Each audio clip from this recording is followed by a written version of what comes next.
We are living in the most interesting times in all of human history, and I can't help but think about just how crazy it really truly is and how we don't even know or understand the rate at which we are progressing, and the trajectory is that things are going to progress and they're going to accelerate.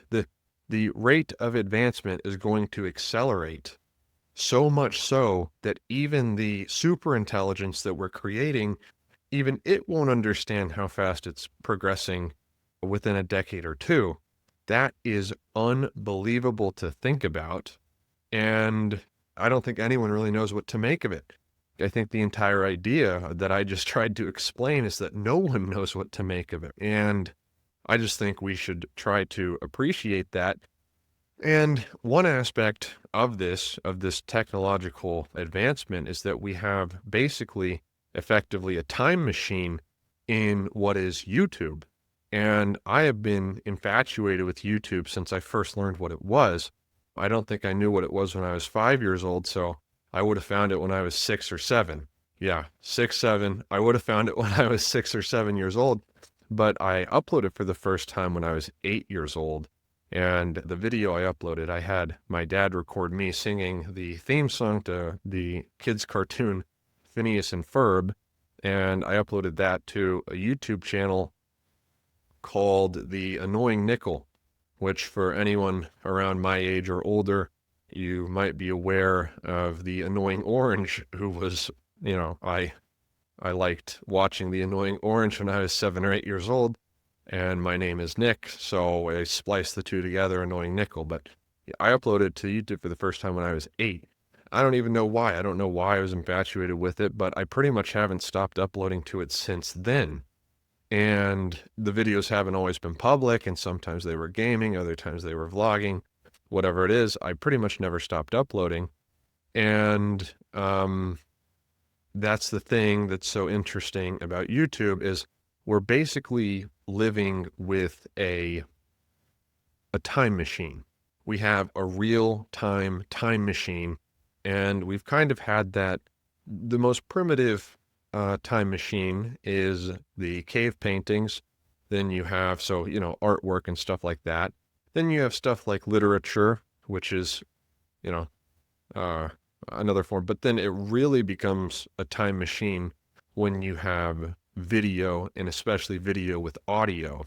But the thing about most recently, since YouTube came out, is the scope with which we have the breadth of time that we have in the capsule, if you will, which has expanded and continues to expand to greater than it ever has been, with anyone being able to upload, broadcast themselves or upload it to the database of things saved forever.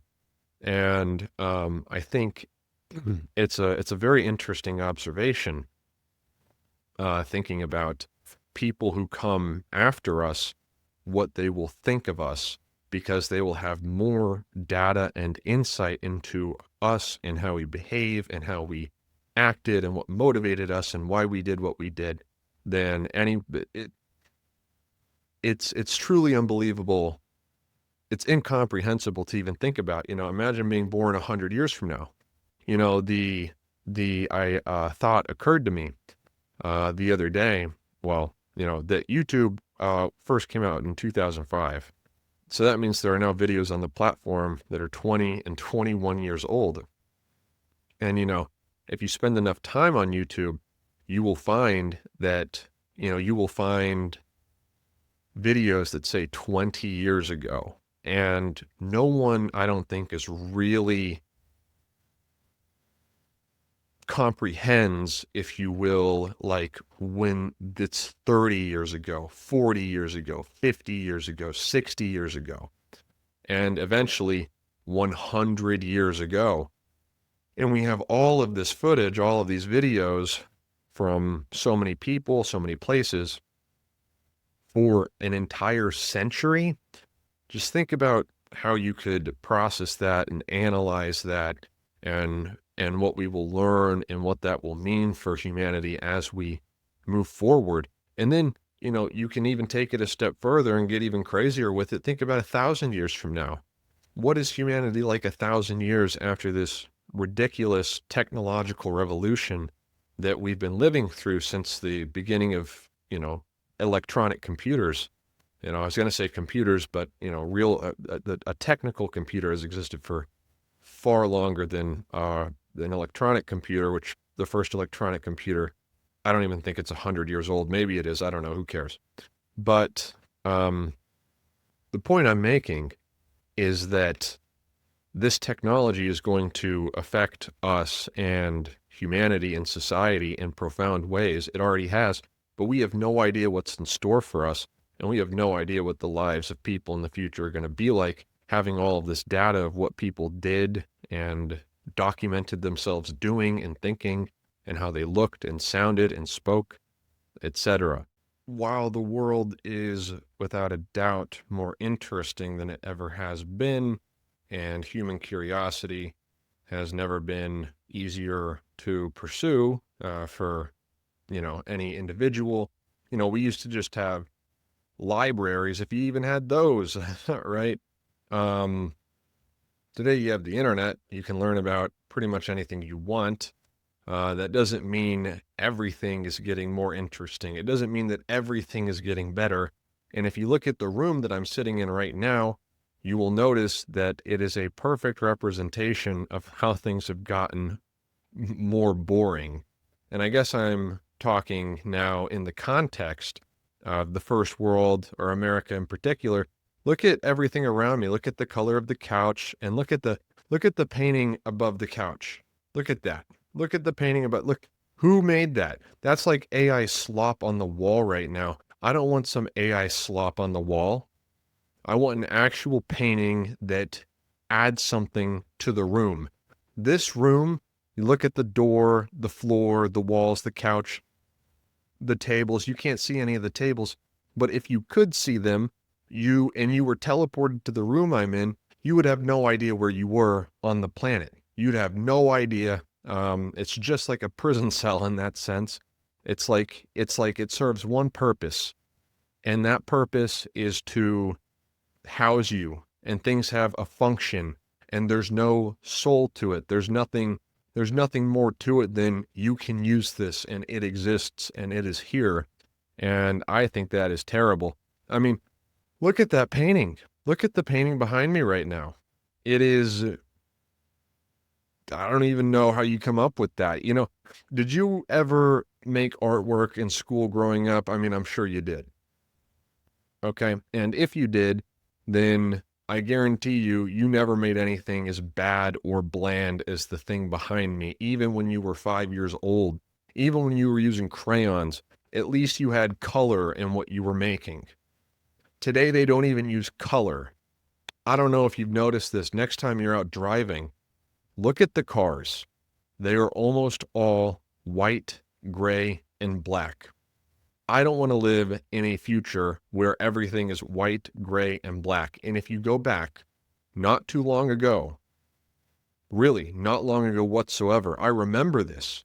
I remember when I was really young going to McDonald's and just how colorful the place was. It was a very colorful place, and everything used to be colorful. We used to live in a far more colorful reality.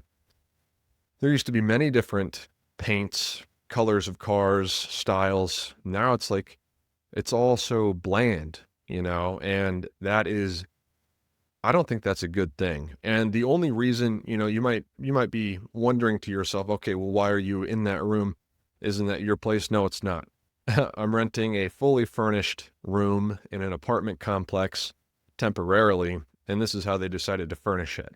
And obviously there are implications there, regarding globalization.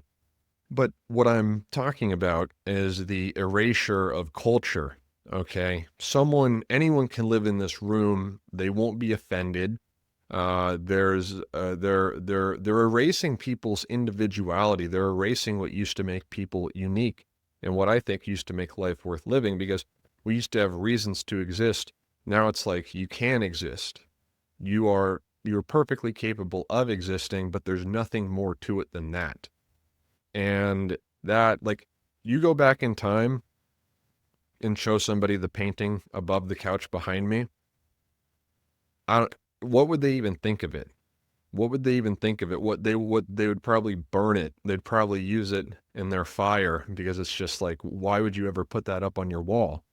And it's very strange how we're at this point now where we're hanging pointless things up on our walls when you could hang something up that is nice and pleasant to look at and just enjoyable to see. But at once, that's not where we are. And if you look at hotels, especially the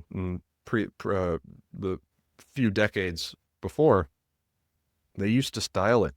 They used to actually style it. Now they don't.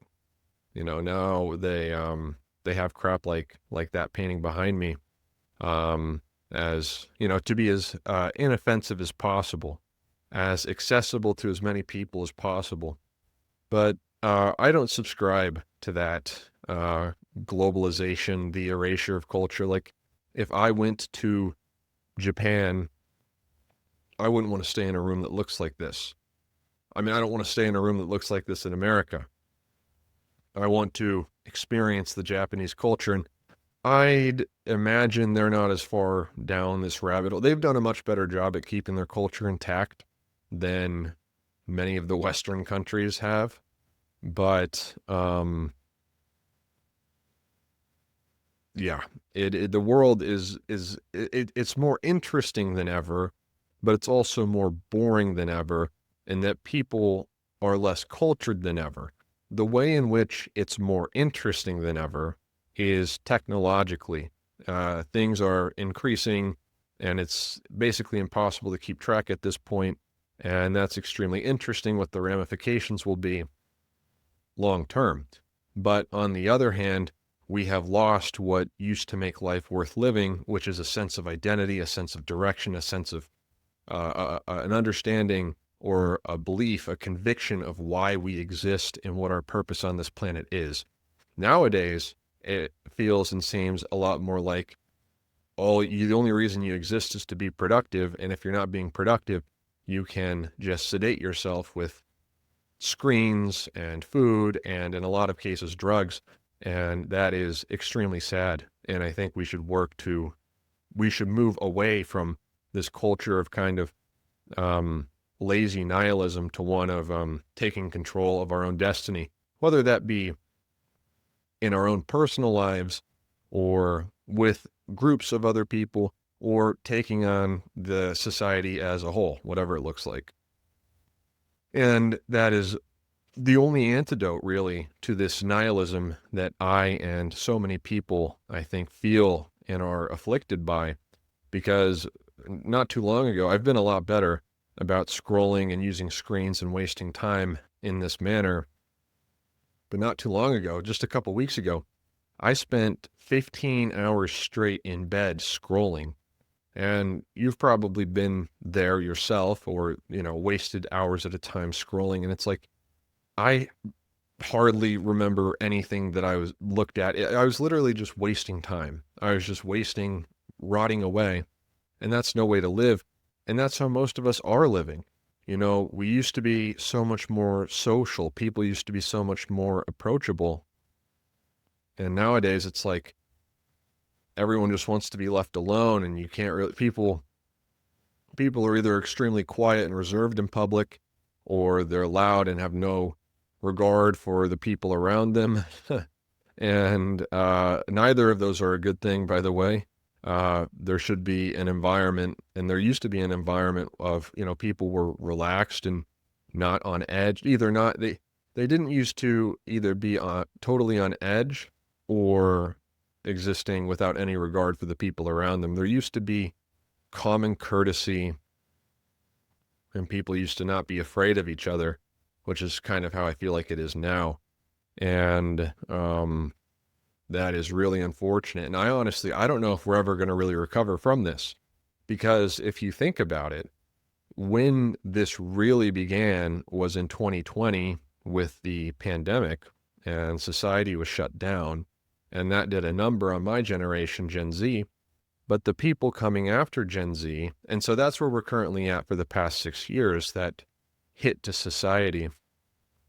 But the people coming after Gen Z, the younger you are, the worse of a shot you have at being a well-adjusted and social person, because we have no idea how all this technology and using it from such an early age, et cetera, and so forth, how it's going to affect people, and especially the youth who are growing up and developing now. And me personally, I'm just extremely grateful that I have a glimpse into what things were like before smartphones, because it's really smartphones that did us in.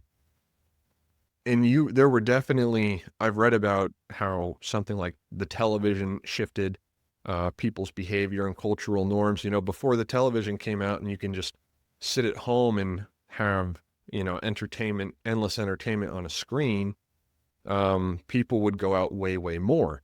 And I'm pretty sure I've read about how,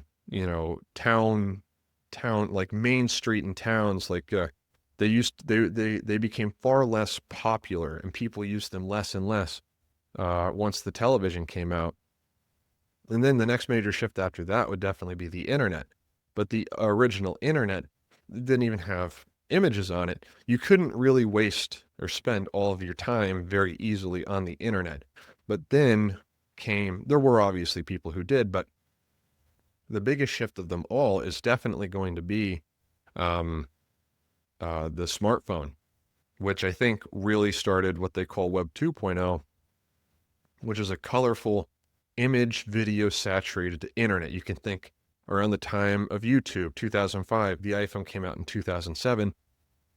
And I think by 2012 or so, we really had a society where these smartphones and smart technology had become standards in most people's lives. And walking around with it, being able to occupy yourself and distract yourself whenever you want, and having a camera and a microphone with you at all times, and access to the internet, and the ability to call or FaceTime someone whenever you want, it takes something away.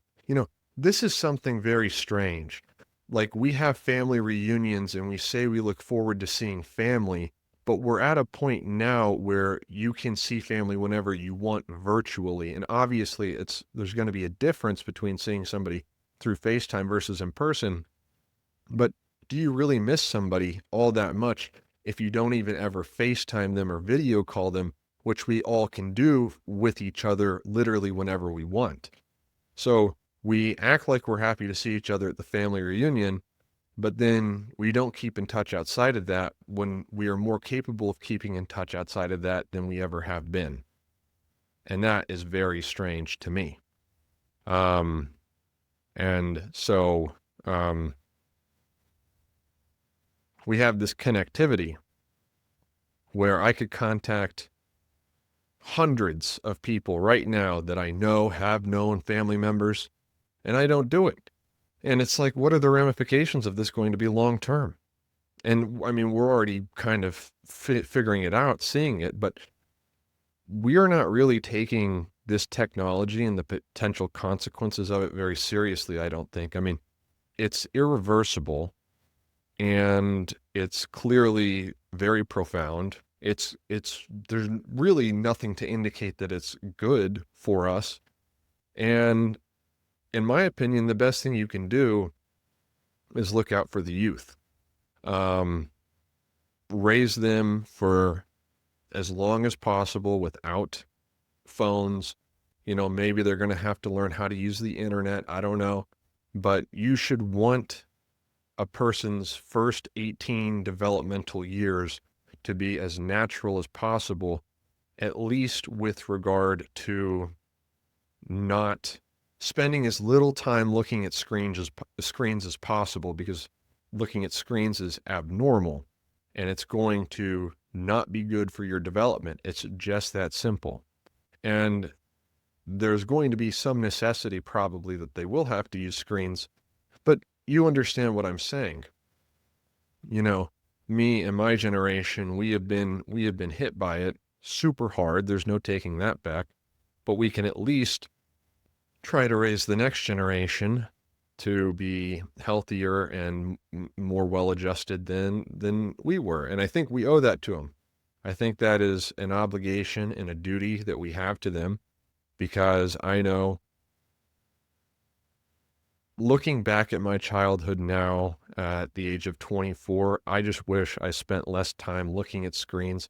I wish I spent more time outside with my friends and doing things in person. And I spent a lot of time outside and doing stuff with other people, but still, it's like all the time I spent on the computer, and most, if not almost all of the time I spent playing video games, I really just view it as a waste now, at least compared to having actual friendships and doing actual things in the real world.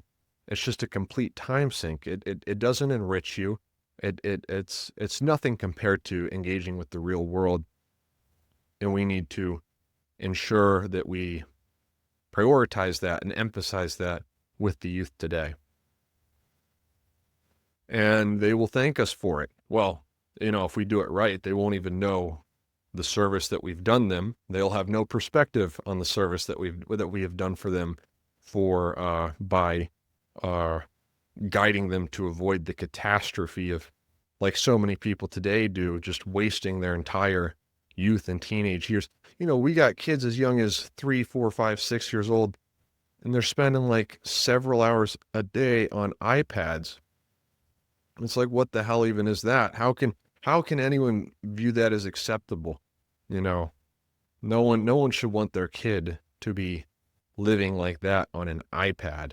And this ropes back into the fact that we're living in the most interesting and boring times of all time, because you can use technology in a way that makes life more boring and of less consequence and more meaningless than ever before. But at the same time, the existence of technology makes life more interesting than ever. And then, outside, so technology is multifaceted in this way, I guess you could say. It is very interesting in and of itself, but it can be used, and often is used, to make life more boring than it ever has been for anyone else who has ever existed. This question of boredom, it's pretty new in the grand scheme of things. And today, you really don't have to be bored, because you can just look at a screen and scroll, but that is ultimately actually extremely boring. You're just turning your brain off and wasting your life. That's a more meaningless life. People have access to living more meaningless lives than they ever have in the history of the human race. For all of history, you were at least doing something. You didn't have the opportunity to just look at a screen and numb your mind literally forever, which we can do today. And a lot of people are choosing to spend their time that way. And it really is an indictment on just how animalistic people really are. Just how it's a testament to how we are not as far removed from the animal kingdom as we like to think that we are. And I want to encourage everyone listening.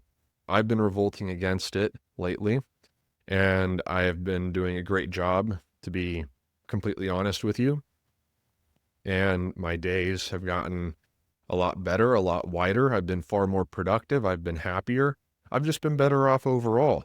I'm almost at a point that I don't think I'm going to go back to it, but I have no idea. I might, because, I've quit technology before and I've gone back to it before.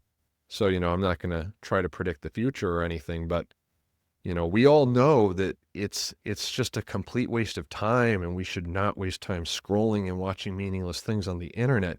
But especially when you've developed a habit of doing it over years or potentially even decades, it's all you know. And it's like, so once you quit it, what are you even going to fill your time with at that point? And I'd recommend for people to take up a project like I have with this podcast, or you can learn about photography, or you could start taking long walks, or you could fix your posture, or you could lift weights, or you could learn how to cook, or you could start painting. There's endless, you could read books, you could read actual books, you could research whatever you want on the internet, you could do volunteer work, you could do all sorts of stuff. You could do there's all sorts of alternatives. And if you don't know where to start, There's two places that I would start if I were you and you don't know where to start. The first is just sitting in silence. I've started doing this and I love it. I'll just go sit on that boring ass couch or in the boring ass chair right next to it in complete silence and be with my thoughts. And then I'll get ideas of what I want to do after that or later, or I'll think about something that I need to think about. And then also going on walks. This is free. Anyone, most people can do it. Okay. If you have a working pair of legs, you can go for walks. And that is one of the best ways you can spend time. It's super healthy.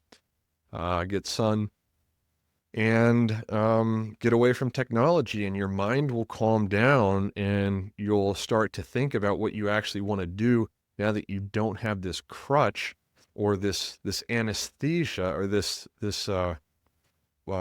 opium, this whatever you want to call it, that just makes it so you can just sit in one place, forget you exist, forget your name, forget your identity, forget that there's an outside world, and then do nothing, and then your life is just wasted. Go sit on the couch or a chair, or you could even lay in bed if you want, or go for a walk and don't watch or listen to anything. I promise you, the more you do this, the more you will see that your life changes. It's just that simple. And it's as easy as pressing pause and just doing it.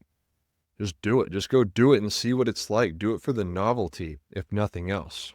In the same way that all this room decor, art decor, whatever you want to call it, in the fully furnished apartment that I'm temporarily renting, in the same way that that's gotten boring, in my opinion, movies and music have gotten boring as well. And this is another trend I've noticed since 2020 especially. There used to be music that came out in the 2010s that was, I don't know, it just felt like there was some sort of culture there, that there was hype surrounding it. There was kind of soul, and I don't mean soul as in like soul music. I mean soul as in like humanity was like into it. They were into what they were making. It was like, whoa, this is actually crazy that this guy made this song. And I really don't know exactly how to put it into words, but that doesn't happen anymore from what I can tell. Like the new releases, the most hyped releases, it's like they come out and it's like everyone wants to be hyped, everyone wants to be excited for it, but then it just doesn't hit. Do you know what I'm talking about? Does anyone else know what I'm talking about? But then on the movie side of things, I've never been the biggest fan of movies, but I feel like they at least used to be a lot better than they like. It's like what comes out now. It's like, what was it, like 20? I don't even know what it was when the Barbie movie and Oppenheimer came out. It's like these movies are just like they lack. It's like they're trying to make movies, but there's nothing original about them. There's nothing really creative about them. It's like, how many, isn't there already Barbie movies? Haven't they, Barbie's been around? How long has Barbie been around? Oppenheimer was in 1944 he made, you know what I mean? That's when he was doing his work. It's like, there's no original ideas. And then even with Disney, which again, I haven't watched any of these movies that I'm talking about. I haven't watched any new releases from Disney in a very long time. I know when I was growing up, Disney was making groundbreaking, amazing stuff, like Finding Nemo and Toy Story. Or, well, is that Pixar? Who knows? I don't know. It doesn't matter. You get what I'm saying, okay? The stuff they make now is just regurgitated, and it just drifts further off into this weird hyper real place where it's like it just bears less and less resemblance to reality, and it's just these movies copying each other. Like Disney went on this big push with all of this, I don't know what you want to call it. I think, what was it, like Moana? Then there was one about jazz, and then there was Coco. So these are all, could you tell from looking at me that I'm white? Okay, could you tell from the blonde hair and the red beard that I'm white? So I'm not upset that they made these ethnic movies, if you want to call them that, whatever you want to call them. What I'm pointing out is these all look like carbon copies. It's like, oh, we're going to make a movie about this culture, and then we're going to make the same animation style about another culture. And it's just like, dude, what is happening right now? They just copy, paste, copy, paste. Copy, paste, copy, paste, copy, paste. That's all it seems to be at this point in time. Let's highlight this non-white culture in the exact same animation style. The story's probably the exact same. I wouldn't know. And kids' movies didn't used to be that they didn't used to suck like this. I want Finding Nemo. I want Toy Story. Okay? I want I want things that aren't whatever. It sucks. It's bland. I would never watch it. My kids would never see it. And to be honest, yeah, I don't know. I haven't thought too much about Nemo and Toy Story. Those are just the examples that come to mind, but I don't think those had any sort of they weren't like culturally focused. They were more so just like wholesome kids movies, you know what I mean? Like why would a kids movie have to be a statement? Why is there this push to, highlight a culture in a kids movie? That's not what kids movies are for, okay? Kids movies, I want to see Clifford the Big Red freaking Dog, bro. I want to watch Wally, dude. I don't want to learn about, you know, it's just obnoxious. It's just obnoxious. And it didn't used to be this way. They didn't used to be boring. They used to be wholesome and unique. Unique. That's ultimately what I'm talking about. Sure, okay, you can have highlight the beauty or whatever of other cultures, whatever they're trying to do, but at least make it unique. But instead, it's copy paste, copy paste. It didn't used to be that way. When did it stop? We used to have cars, bro. There's no cultural message with cars. There's no agenda with cars. Although it is kind of weird if you think about it. Like, what are you actually watching? Like, talk about hyper real. Cars is hyper real, dude. We got these cars and they're like talking people and they have emotions and stuff like that. Like, that's pretty weird.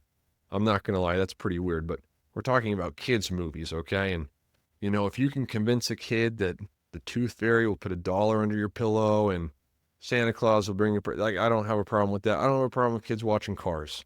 I really don't. I don't. But, because Cars was original back when, people were making stuff, had new ideas and stuff like that. And they do not have that anymore.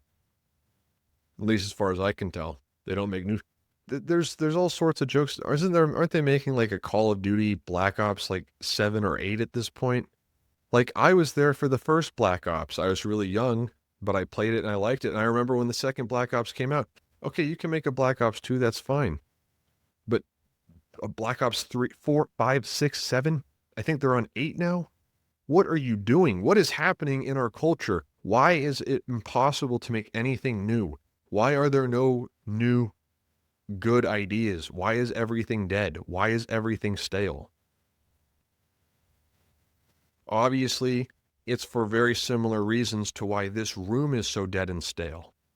Because you're trying to appeal to as many people as possible, as cheaply as possible. The more people that you're appealing to, especially in a global context, the more bland, smooth something will be. The less interesting, the less unique, the less room there is for creativity, because then it won't appeal as much to as many people. So you have to kill what makes things interesting in people and places unique in order to maximize profits, essentially. I think that's pretty much what's happening. And I think it is extremely, extremely unfortunate. And I think it's the main driver behind why everything sucks now. Like McDonald's literally used to be a colorful place you could go to. And yeah, okay, it's just McDonald's. But have you seen a McDonald's lately? Or pretty much any fast food restaurant lately? It's like a black box. They're literally like boxes. the store is like a boring, bland box. And that's how things that's how they're trending towards. I made the point about cars earlier. There used to be a huge variety of cars, color, shape, sizes, etc. Now there's, they're all like morphing into one design. Do you know what I'm talking about? Like a sort of SUV and hybrid SUV, like sedans are going away. I guess there's still trucks. I think you get what I'm saying though. Everything is becoming boring and strictly utilitarian in the name of productivity and efficiency for capitalism. And that is a bad thing. That makes our experience on this earth more boring, more banal, less meaningful, less exciting, and less interesting. And it's all done in the name of making the people at the very top wealthier. We are sacrificing what makes life great so the people at the top can make more money. It is that simple. Okay. And that's a problem. And I don't know, I would not call myself a socialist. I think that we live in a time now, a truly unprecedented time, where all these ideas from recent history, like socialism, libertarianism, they're all obsolete in my opinion. Completely, totally, utterly obsolete. Where we're currently at, I don't know if it's possible to really, really, really, produce meaningful, relevant social commentary or just commentary or insight into it whatsoever. There's like the limits of sort of cultural analysis or stuff like accelerationism and Baudrillard's hyperreality and stuff like that. It's like, how would you ever make sense of AI? Have you seen the crap that some people are generating with AI? It's the most insane stuff ever. And you hear stories about, like, or I've seen in comment section of videos, my grandma, or even my mom, I guess that could be, the same person depending on who you are, but my mom showed me this video and it was obviously AI. And she was like, look at this puppy saved this girl from drowning. It's like, where are we at right now? Where are we actually at right now? We live in totally different worlds depending on what age you are. The oldest among us, man, I know by and large they don't like AI, they don't know what's coming, but it's just like, oh my goodness. How are you supposed to even navigate this reality? There's sort of a schizophrenia to all of it. Like, no one really understands what's happening. No one knows what's on the horizon. And this is a very new thing in the human society, human civilization.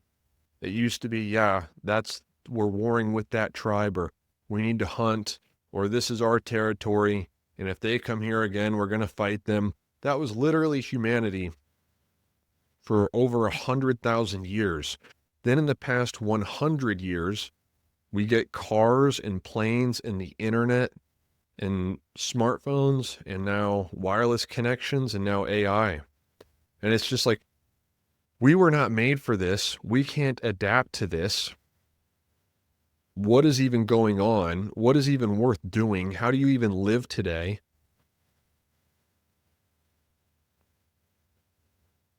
And yeah, I guess you have to make the most of it. Even though I'm in an extremely boring domicile at the moment, I at least have a domicile. Even though I have an awful couch right there that it upsets me how boring and ugly it is. I don't really like laying on it for that or using it for that reason. At least I still have a couch, right? And then, even though I have no idea where this train is taking us, at least we are on a super fast train and I get to look outside as we drive by, even though I have no idea where we're going. You have to look to the bright side of everything, no matter how hard it is. And there are people out there who look to the bright side and have it much worse than us. You know, not to ruin anyone's mood. Hopefully I don't. That's not my intention behind what I'm about to say, but think about, there are like kids with cancer who make the most of every day. Okay. They set an example for us all. Okay. That sort of St. Jude stuff. Don't think about it too much. I'm going to change the subject. The point is this: there's so much to appreciate and so much to be upset about. All you can really do is enjoy that fact. All you can really do is get pissed off at how boring where you're staying is, but appreciate that you have a place to stay. All you can really do is be very rationally and justifiably extremely scared of where we're headed, but enjoy the ride for what it's worth. That's all ultimately you can really do. And if you try to fight it beyond that, you will suffer, and you do not want to suffer. So beyond that, we can do right by ourselves and for ourselves, like I was talking about earlier, sitting in silence, going for walks. There's a ton to appreciate. Even though we've lost, seems like the soul of humanity has been lost. I don't know if we're ever going to get that back. Don't ask me if we're ever going to get the soul of humanity back. I mean, I hope we do. I'm going to work to get the soul of humanity back, but it's left to be seen if that will ever happen after the catastrophe of the 2020 global event that has seemingly killed us all on the inside and made it impossible to enjoy anything like we used to or create anything like we used to. I think we're going to overcome it. I think the 2020s are the decade that we rebound. And yes, it takes an entire decade to rebound from something like that. But I believe in humanity, and I think we're going to see it. And I think when these changes come about, it will be so nice to have things to actually look forward to again, to be able to go out and smile and wave at your neighbors like we don't do anymore. This is the third apartment I've lived in. The first one that I lived in, I interacted with my neighbor who was the door across from me maybe 3 times. Very nice guy.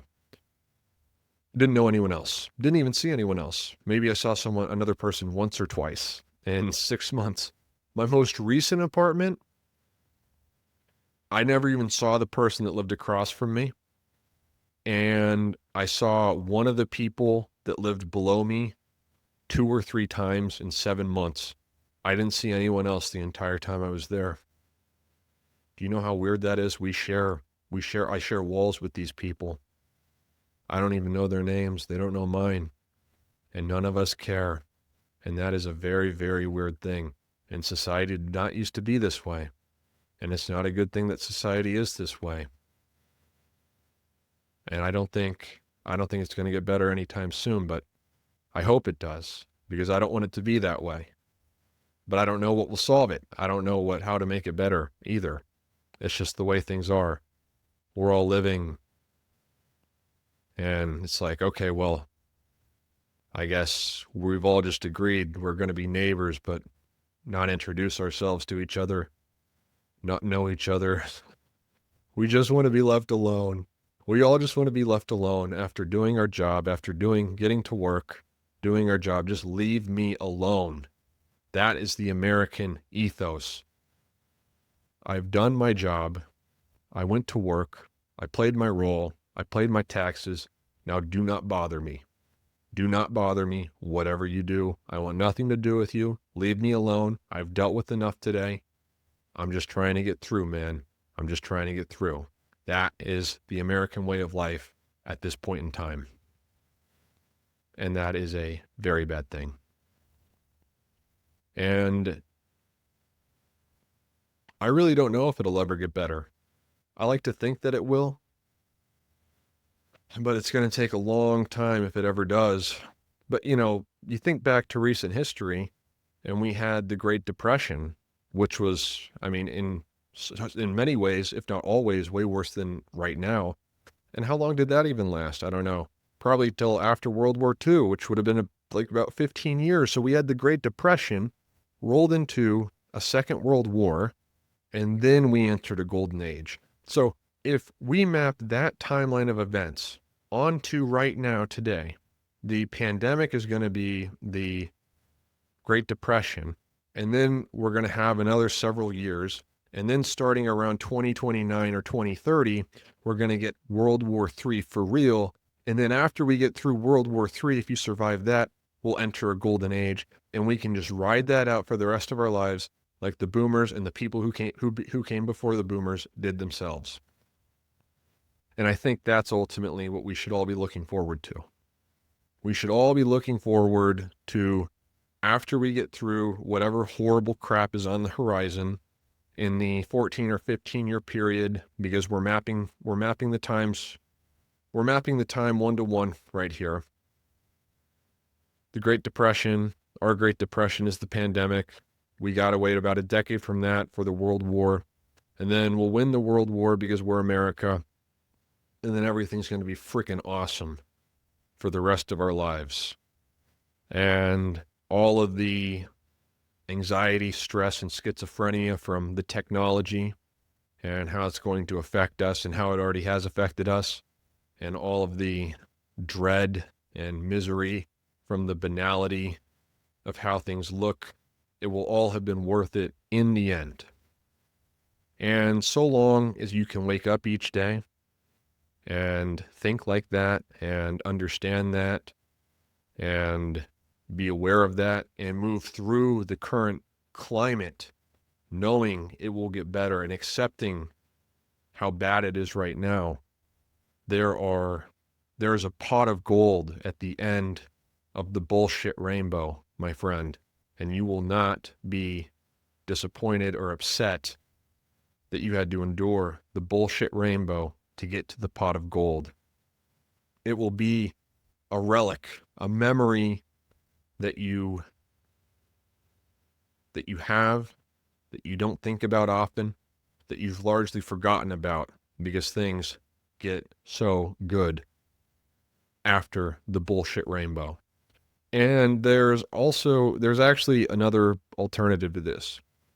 What if the bullshit rainbow, what if there's a pot of gold at the end of it, but it's like the pot of gold's in like 1,000 years? What if you never get to the pot of gold? Don't think like that.